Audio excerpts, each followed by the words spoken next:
Present India wide save Aravalli hills అని ప్రకృతి ప్రేమికులు ప్రొటెస్ట్ అయితే చేస్తున్నారు.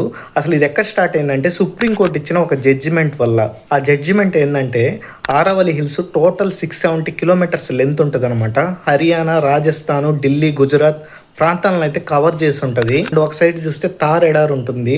కోర్టు ఏం తీర్పిచ్చిందంటే 100 స్క్వేర్ కిలోమీటర్స్ కన్నా తక్కువ ఉన్న హిల్స్ మీద మైనింగ్ చేసుకోవచ్చు అన్నట్టు పర్మిషన్ ఇచ్చింది. దీంతో మైనింగ్ చేసే వాళ్ళు ఏంటంటే అక్కడ గోల్డ్ ని, సిల్వర్ అండ్ మార్బుల్స్ ఇలా అన్ని లైమ్ స్టోన్ మైనింగ్ చేస్తారనమాట. జస్ట్ 1000 మైనింగ్ కి ఎలిజిబుల్ కాదనమాట. ప్రకృతి ప్రేమికులు ఏమంటారంటే 11,000 హిల్స్ ని మైనింగ్ చేస్తే అక్కడున్న చెట్లన్నీ కొట్టేస్తే నేచర్ కి ఎంత డ్యామేజ్ అవుతుంది. అండ్ అక్కడున్న cheetahs and other animals, birds అన్ని చనిపోతాయి.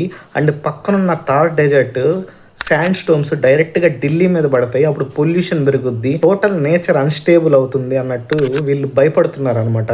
బట్ సుప్రీంకోర్టు ఏం చెప్తుందంటే ఎన్విరాన్మెంటల్ ఎక్స్పర్ట్ కమిటీ ఇచ్చిన రిపోర్ట్ ఆధారంగానే మేము ఈ జడ్జ్మెంట్ అయితే పాస్ చేసామని చెప్తున్నారు.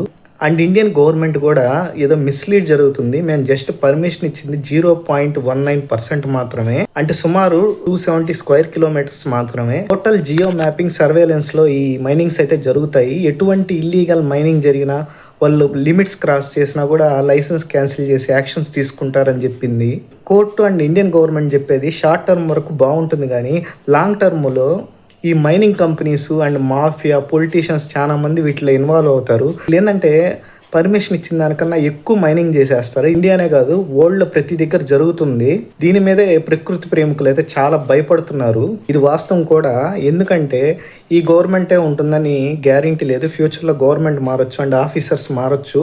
జనాలు కూడా కొన్ని రోజులకి దీన్ని మర్చిపోతారు అనమాట. బట్ డ్యామేజ్ అయిన తర్వాత రియలైజ్ అవుతారు, కానీ అప్పటికి జరగాల్సిన నష్టం కూడా జరిగిపోయి ఉంటుంది.